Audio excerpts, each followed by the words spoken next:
So, we'll react to this today because I think this is like the best take of all time. This is going back to the 2021 NFL Draft. You know, where we picked number 5 and we took none other than our boy Jamar Chase. Well, we have Keyshawn on the left-hand side, right? You don't know who Keyshawn is. He's the guy who said recently that he doesn't think that Joe Burrow ever won the AFC North. And he said on his show that he was like, well, you know, the reason why Patrick Mahomes is better is because Joe Burrow hasn't even won the AFC North yet in his career. And he wasn't saying that like, you know, sarcastically. He was being honest, and he had to be corrected about it. So, I have that video on my channel if you want to check it out. Guy in the middle here is going to be Mike Tannenbaum. Mike Tannenbaum is, of course, a former GM. So they're talking about the 2021 NFL Draft, and this is before the draft happened, right? And here's what they had to say about the Cincinnati Bengals pick. You probably already know this take, but I wanted to laugh about it today, and I thought it'd be a pretty funny video to laugh at. Yeah, the thing that was really disappointing was our friend Mo Eggers out of Cincinnati. You know, yesterday we saw this Super League just disband overnight. If the Cincinnati Bengals don't draft an offensive tackle, they should be disbanded and revoked from the NFL. Keyshawn was 1,000% right.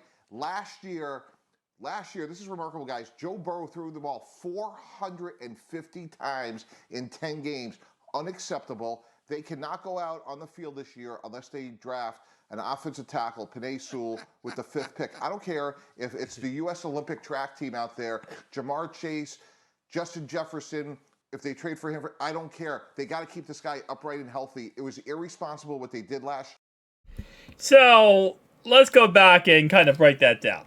So, yes, Keyshawn said they should not draft Jamar Chase. Obviously, Mike here says they should not draft Jamar Chase. And it's because you come off the 2020 NFL season where Joe was sacked a crazy amount. The offensive line was an absolute mess. And, you know, he didn't even get to finish half of his rookie year because of being sacked so much and getting hurt.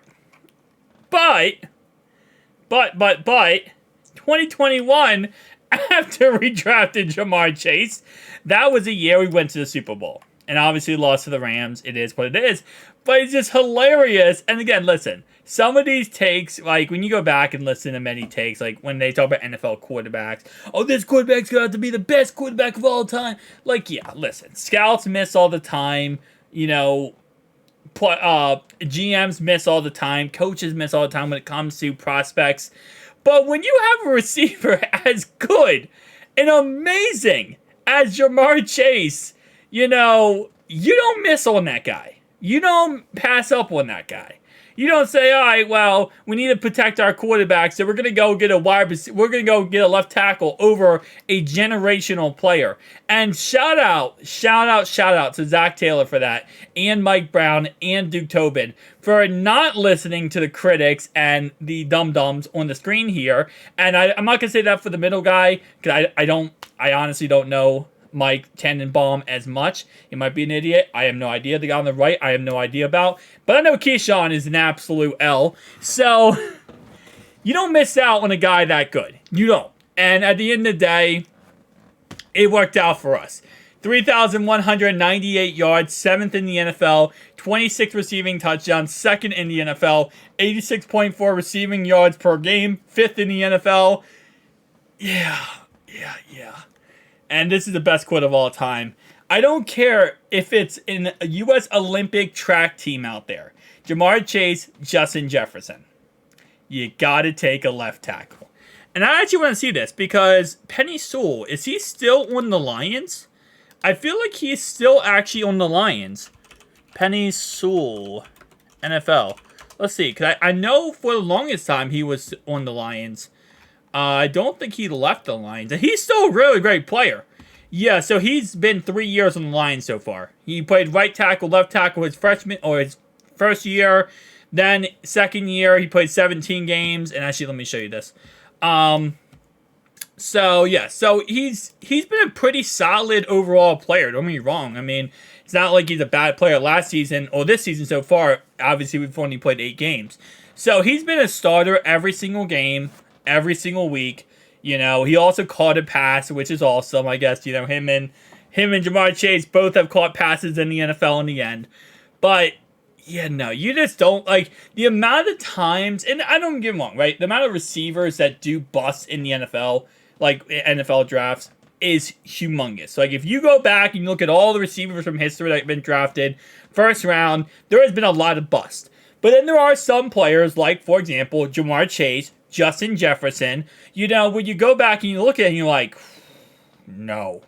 That guy right there, those guys are generational players.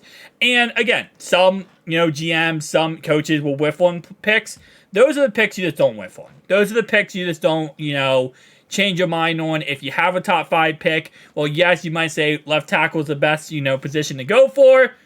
You're going to go for the best player available. And that was the best player available. So, shout out again to Duke Tobin and Zach Taylor for picking the correct player here. There was a lot of talks about this. And then the funny thing was, right, pick Jamar Chase. Then you go to the preseason. Jamar Chase, I think he dropped 2 or 3 catches in preseason. And they said that, and I quote, he cannot catch the football. His hands aren't like too small or something, and he can't catch the NFL football. He can only catch college footballs. That was actually a take from analysts after he had a bad preseason, was that he can't catch the football. He can't catch it. He's not going to be good because he can't hold on to the football. They tried everything. They tried everything to act like Jamar Chase was not going to be one of the best in the league and the best of all time. And listen, it was a fail. It was an absolute fail.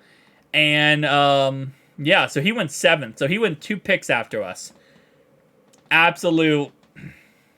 And again, I wish the best for Penny Sewell here. I wish him the best career possible. But it just would not have worked out for us. Could imagine this, right? And obviously, yes, listen, Penny Sewell was a good pick, and he was a good player. But what if he was a bust? We took Jonah Williams, pick 11. And I'm not saying Jonah's a bust in Forsay here, right? He was a bust at left tackle.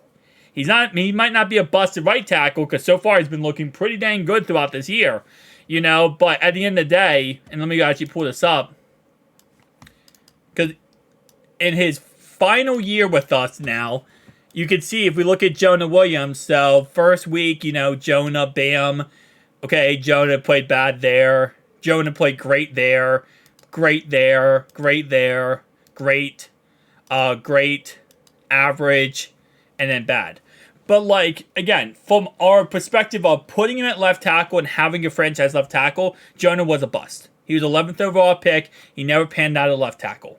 I would say a bust. I don't want to say a bust. He's had injuries. He had problems in that department. He is not a bust, but he's not like a amazing pick where you look back and say that was the pick that changed everything, right? He was an average pick. I don't want to say bust. He was not a bust because he did have injuries his first couple years at left tackle, but he still was a solid left tackle. And then we moved him right tackle, and this year he's been pretty dang good. But again, that happens. And there's a lot of tackles that get drafted that aren't that good. That's why when they say generational players, there are some people who use that term too much, but for the most part, that should be used in a very select case. Saquon Barkley, Will Anderson, obviously not Javion Clowney. I would say J.J. Watt, right? Those type of guys where you're looking at them and you're like, wow, that's a special player. Like, that player is going to join a team and become one of the best. Bijan Robinson this year was that guy, right? And that's why he went top 10. But just my cup of tea, my thoughts and opinions, guys. Tell me down below your thoughts and opinions. I'll see you guys in the next one. Bye.